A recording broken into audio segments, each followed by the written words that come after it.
Bonjour, je m'appelle Chantal Balkowski, je suis astronome à l'Observatoire de Paris et ce soir je vous propose de parler de la lumière et des contraintes de l'astronome, en particulier dans la mesure où l'astronome n'a pas à portée de la main les objets qu'il étudie puisqu'ils sont hors de portée et que le seul indice qu'il a à sa disposition, c'est la lumière émise par les astres.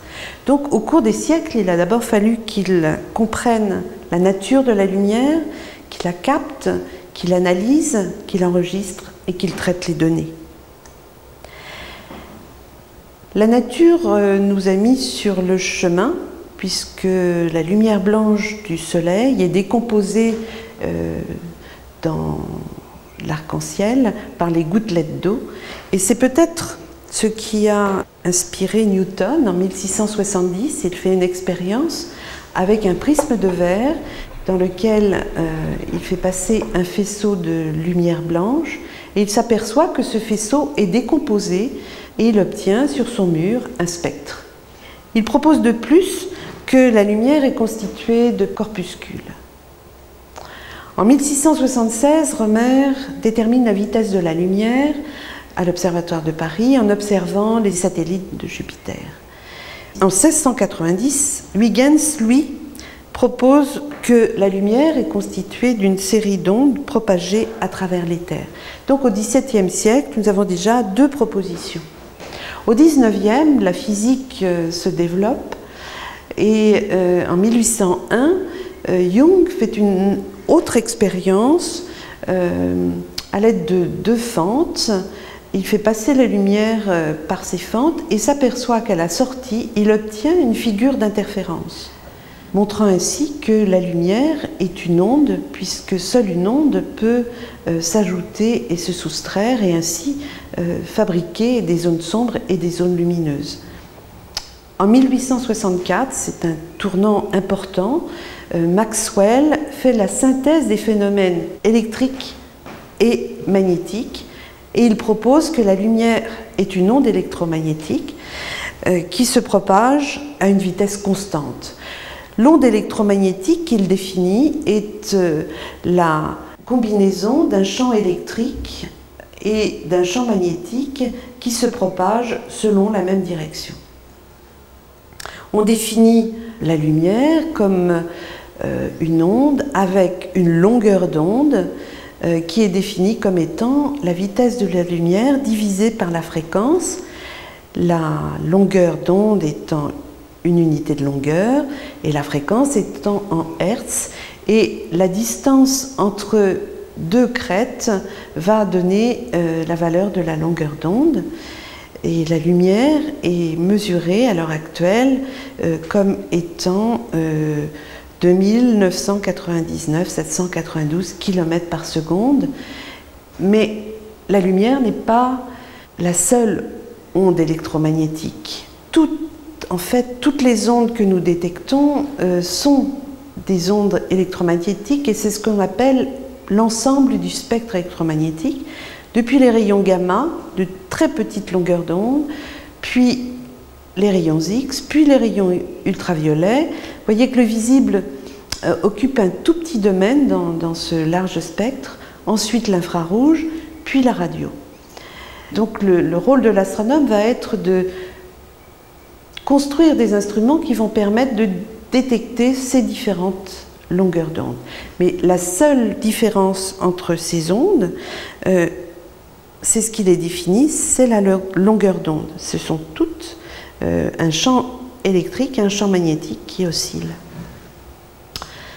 Toujours au 19e, Fraunhofer observe dans le spectre continu du Soleil des raies sombres qu'il ne sait pas toujours identifier, sauf quelques éléments.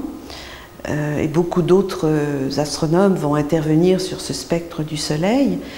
Mais c'est en 1850 que Kirchhoff et Bunsen, à savoir une lumière blanche, qu'ils font passer à travers une fente pour obtenir un fin pinceau de lumière, puis le font ensuite à travers un prisme qui donne un spectre continu, nous l'avons vu.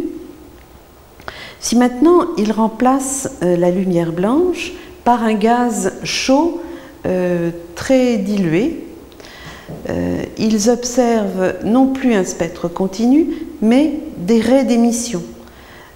Et si ce gaz est changé, s'ils prennent un autre gaz, ils vont trouver d'autres raies d'émission. Donc on voit là la première caractéristique des raies spectrales, c'est qu'elles vont permettre d'identifier le gaz. C'est-à-dire que c'est la signature du gaz, c'est aussi sa carte d'identité, c'est le code barre. C'est vraiment là où le gaz signe sa présence. Si maintenant ce gaz chaud, je le refroidis et je l'éclaire par une lumière blanche, eh bien, ce que j'aperçois à la sortie du spectrographe, ce sont des raies sombres. Donc, Kirchhoff émet des lois qui expliquent comment les raies d'émission et les raies d'absorption sont fabriquées. À cette époque, la question se pose à nouveau, la lumière est-elle une onde ou une particule? Et c'est en 1900 que Max Planck publie la loi de rayonnement du corps noir, à savoir l'intensité émise par un corps à une certaine température en fonction de la longueur d'onde. Ces différentes courbes indiquant les températures différentes des corps. La courbe la plus haute indique une température élevée, 7000 degrés, tandis que la courbe la plus basse indique 4000 degrés. Donc, vous voyez que le maximum d'émission pour un corps très chaud est dans les longueurs d'onde bleues, puisqu'ici nous avons les longueurs d'onde optiques, tandis que les corps les plus froids auront plutôt un pic d'émission, donc une couleur plutôt rouge. À la même époque se pose la question de l'effet photoélectrique. On ne comprend pas à cette époque la façon dont un métal peut éjecter des électrons de sa surface. Et c'est Einstein qui, en 1905, propose que ce sont des photons incidents, de la lumière incidente, mais à ce moment-là qui agit comme des quanta d'énergie, ce que Planck avait déjà suggéré, mais Einstein le montre. Et ces photons qui disposent d'une certaine énergie vont extraire les électrons du métal. À cette époque-là, donc, on admet bien que la lumière est constituée de photons qui possèdent chacun un comportement ondulatoire. Et à chacun de ces photons correspond une énergie, grand E, qui est en fait proportionnelle à la fréquence. Plus un photon va avoir une fréquence importante, plus son énergie va être importante. H étant la constante de Planck qui définit cette relation. Comme la fréquence, nous l'avons vu, est égale à la vitesse de la lumière divisée par la longueur d'onde, on voit bien que si la fréquence est importante, l'énergie est importante, mais cette énergie est inversement proportionnelle à la longueur d'onde. Une grande longueur d'onde va avoir une petite énergie. L'histoire n'est pas tout à fait terminée pour comprendre les raies spectrales en émission ou en absorption, et c'est toujours au début du XXe siècle que la structure de la matière se pose, et Bohr, en 1913, propose la structure de l'atome d'hydrogène, appelé modèle de Bohr, qui montre que le noyau est constitué de protons et de neutrons, d'un proton, d'un neutron, et d'un électron sur une couche à une certaine distance du noyau. Et il montre que cet électron peut faire certains sauts de couches, d'une couche 1 à une couche 2, une couche 3, 4 ou 5, mais pas n'importe quelle couche. Il s'agit de couches quantifiées. Il faut, pour que cet électron qui est sur cette couche saute sur la deuxième, qu'il ait exactement la même énergie qui correspond à la différence d'énergie entre les deux couches. Et c'est là que l'on observe par exemple la série de Balmer qui est une retombée de l'électron qui monte sur différentes couches et qui retombe sur la couche numéro 2. Pour en terminer, et pour vous montrer quelle est l'imbrication entre lumière, onde, corpuscule, énergie et matière finalement. Bien, donc ici voici résumé le principe de l'absorption et de l'émission. Si un électron qui se trouve sur une certaine couche reçoit une énergie suffisante pour monter à la couche supérieure, qui est la différence entre l'énergie entre les deux couches, transmise par un photon, eh bien, ce que vous allez observer dans une expérience comme celle de Kirchhoff, c'est une raie d'absorption. L'atome en question absorbe ce photon qui arrive. Puis cet électron sur cette deuxième couche n'est pas dans un état stable, donc il va retomber sur la couche initiale et à son tour retransmettre l'énergie qu'il avait reçue, exactement égale à la différence entre les deux niveaux. Donc c'est ce jeu de déplacement d'électrons sur une couche ou une autre avec des énergies bien précises qui vont fabriquer les raies spectrales, les raies d'émission ou les raies d'absorption. Donc avec tous ces éléments, nous avons les outils principaux de l'astronome, à savoir comment identifier ou mesurer la température d'un corps, comment mesurer sa composition, comment mesurer ses abondances, quels sont les différents éléments et l'importance des différents éléments les uns par rapport aux autres, mais aussi comment cet objet tourne et comment il s'éloigne. Et c'est ce que nous allons voir maintenant, ce que nous apporte la spectroscopie.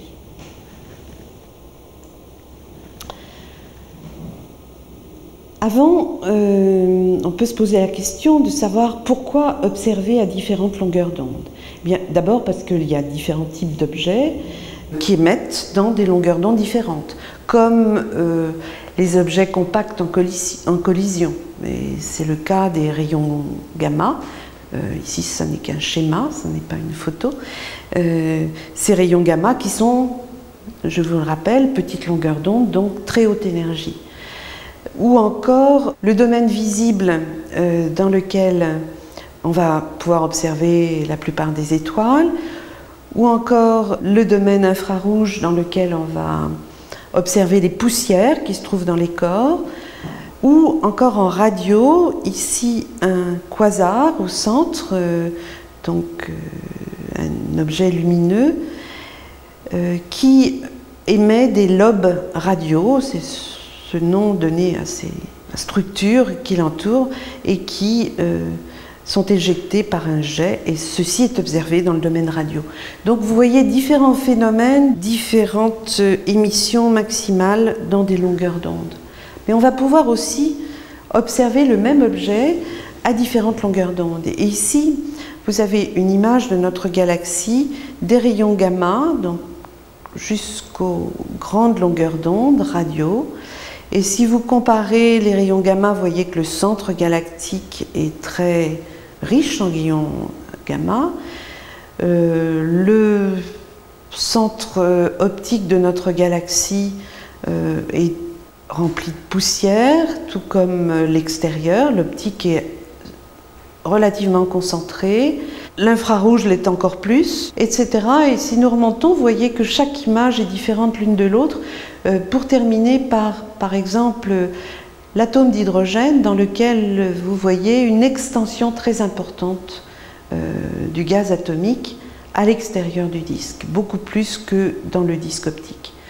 Donc, en observant à ces différentes longueurs d'onde, nous allons voir des aspects différents du même objet et donc mieux le comprendre, puisque c'est le but de l'astronome, c'est de comprendre comment les objets fonctionnent, quelle est leur physique.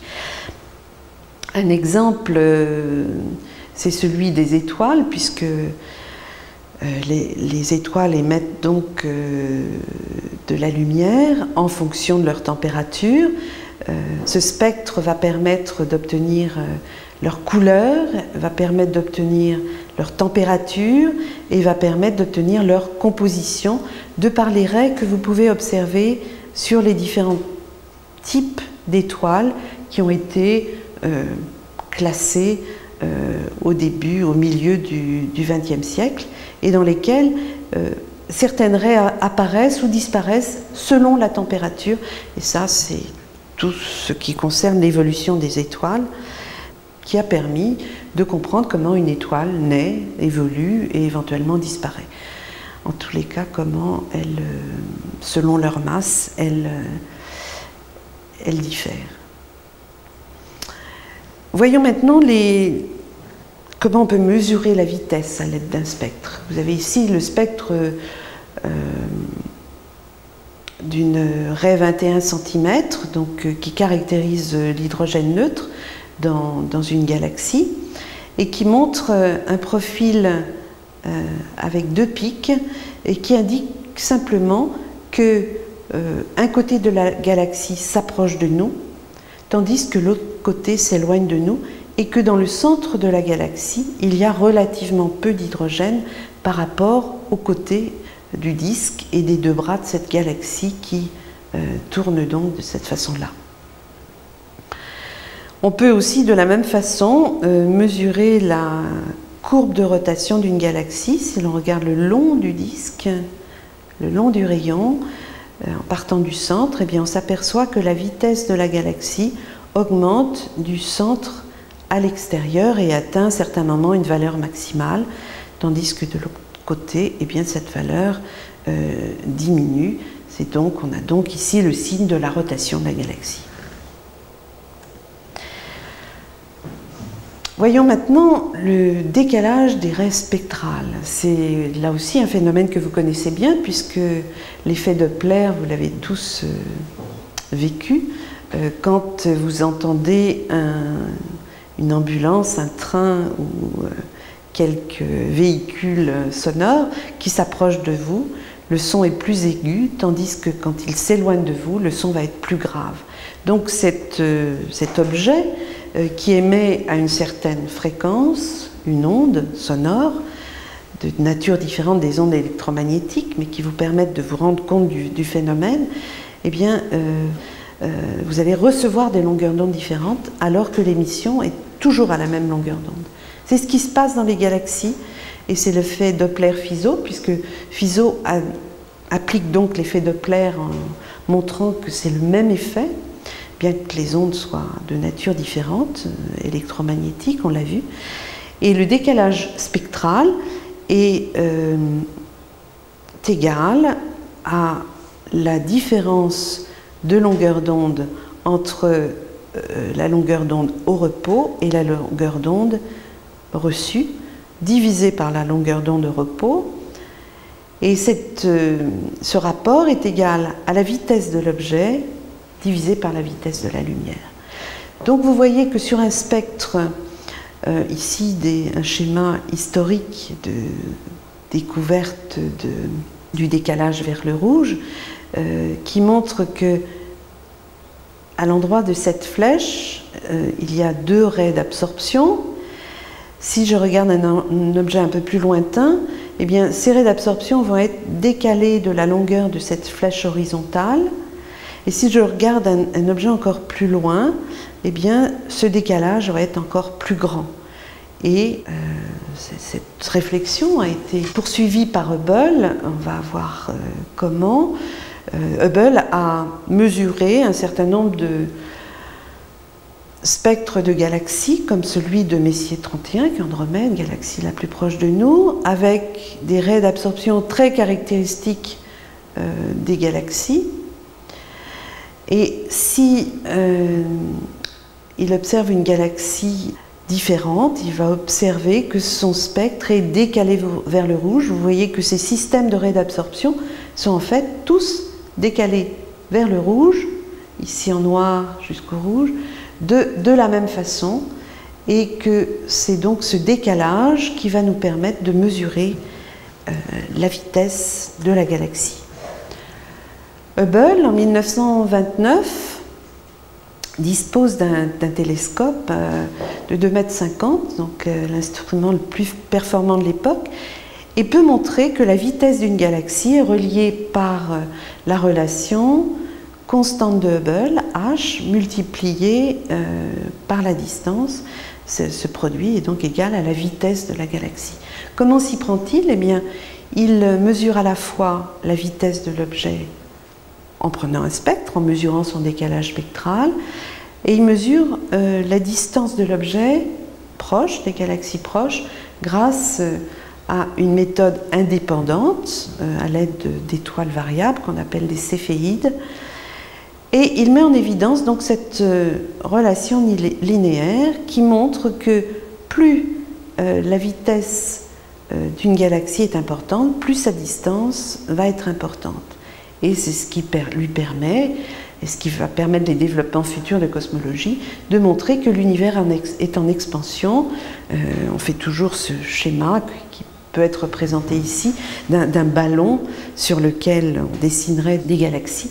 Et ces galaxies vont s'éloigner les unes des autres, d'autant plus rapidement qu'elles sont plus distantes. Donc voici la loi de l'expansion de l'univers. Et bien maintenant, il nous faut des instruments pour mesurer un grand nombre de spectres simultanément. Et c'est ce que vont faire les spectrographes multifentes ou multifibres qui sont maintenant installés sur les télescopes. On ne se contente plus d'un objet, mais de milliers ou de centaines d'objets observés simultanément pour avoir les spectres pendant un temps donné. Au lieu d'en avoir un, on en a 100 ou 1000. Voici VIMOS installé au VLT, c'est un spectrographe multifente avec fabrication des masques, et voici l'obtention des milliers de spectres de galaxies sur une caméra CCD qui permet donc maintenant d'enregistrer ces spectres. Voyons un peu plus en détail comment les astronomes procèdent.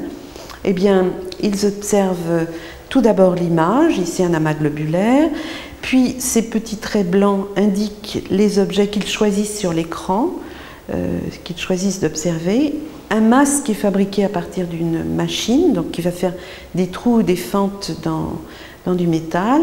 Ces masques sont installés dans le spectrographe, et donc il n'est obtenu que des spectres des objets choisis précédemment, et il suffit de faire une coupe le long de ces spectres que vous voyez ici représentés par les lignes horizontales, et obtenir ainsi l'image, le spectre plus exactement, des étoiles ou des galaxies que l'on regarde. Il y a aussi des spectrographes à fibres, toujours installés au VLT, le spectrographe Giraffe, qui est un spectrographe qui propose deux modes. Un qui permet d'obtenir simultanément 135 objets en positionnant les différentes fibres à l'endroit où l'on veut que l'objet soit observé, ou encore ce qu'on appelle la spectrographie de champ intégral, des petits paquets de fibres qui sont amenés sur des galaxies pour lesquelles on va mesurer dans chaque petit carré dessiné ici, on va mesurer le spectre. Donc, on va pouvoir obtenir ainsi la vitesse de la galaxie en chaque point observé et reconstituer ce qu'on appelle un champ de vitesse, ce qui est très important pour comprendre l'évolution et la formation des galaxies en fonction du décalage spectral et arriver à comprendre donc leur formation.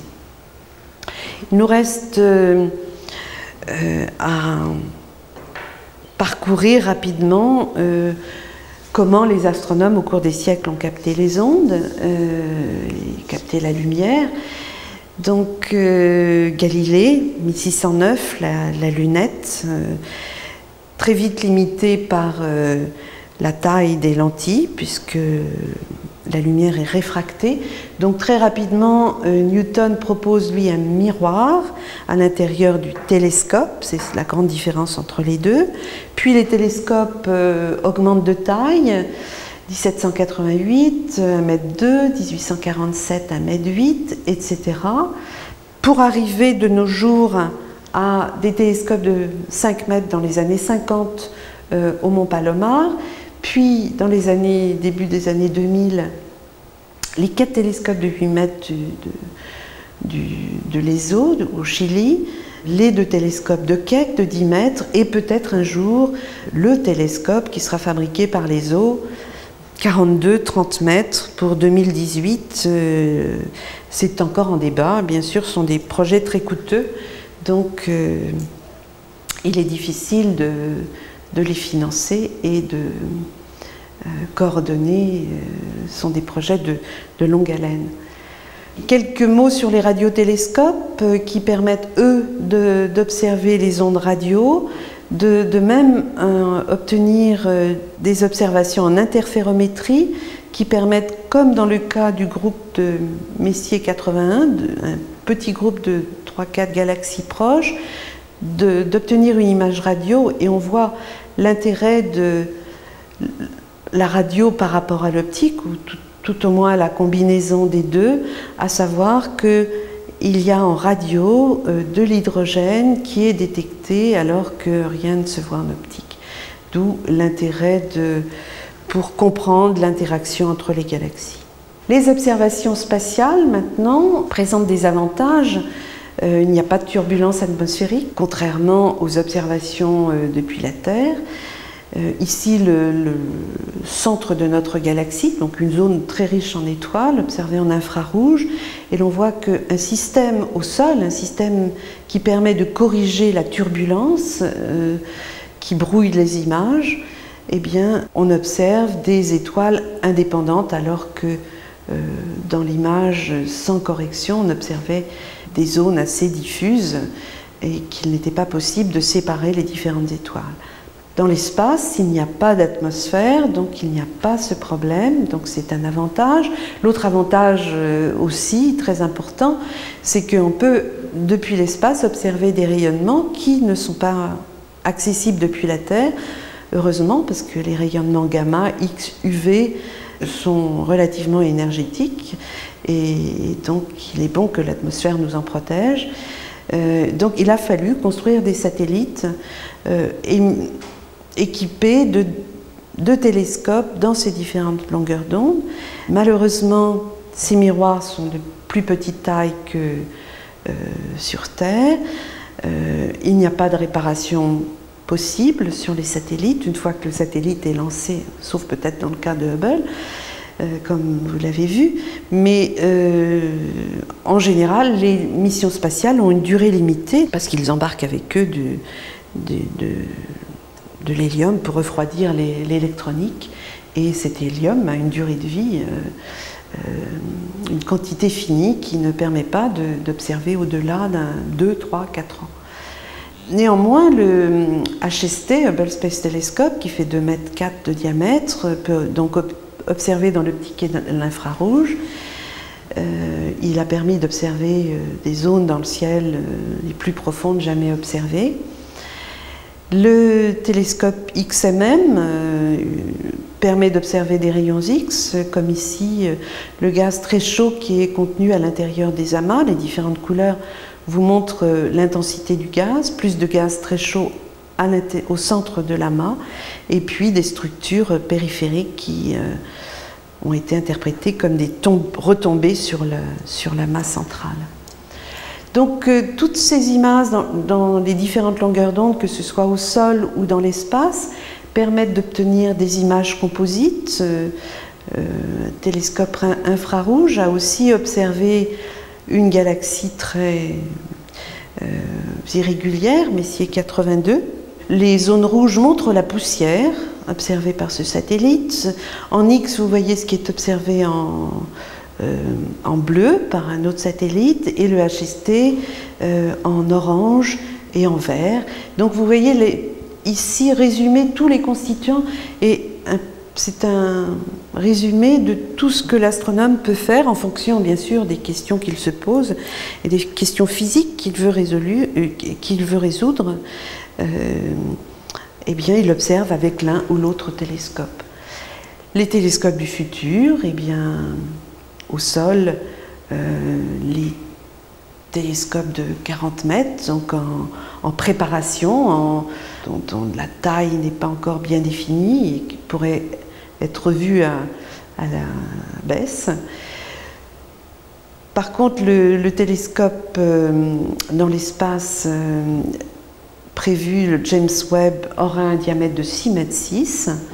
Dans le domaine radio maintenant au sol, un projet très important dont des accords internationaux viennent juste d'être signés, le projet SKA, Square Kilometer Array. Donc il s'agit d'un ensemble de radiotélescopes et de tuiles qui observeront jusqu'à 1 million de galaxies dans le ciel. Donc des progrès attendus dans le domaine de la radio très importants dans les années 20 ou plus, mais c'est en marche, ces projets sont en marche. Et peut-être un jour des réseaux de satellites qui voleront en formation et qui feront de l'interférométrie dans l'espace, qui permettront peut-être un jour de détecter des traces de vie sur des planètes extrasolaires. Je vous remercie.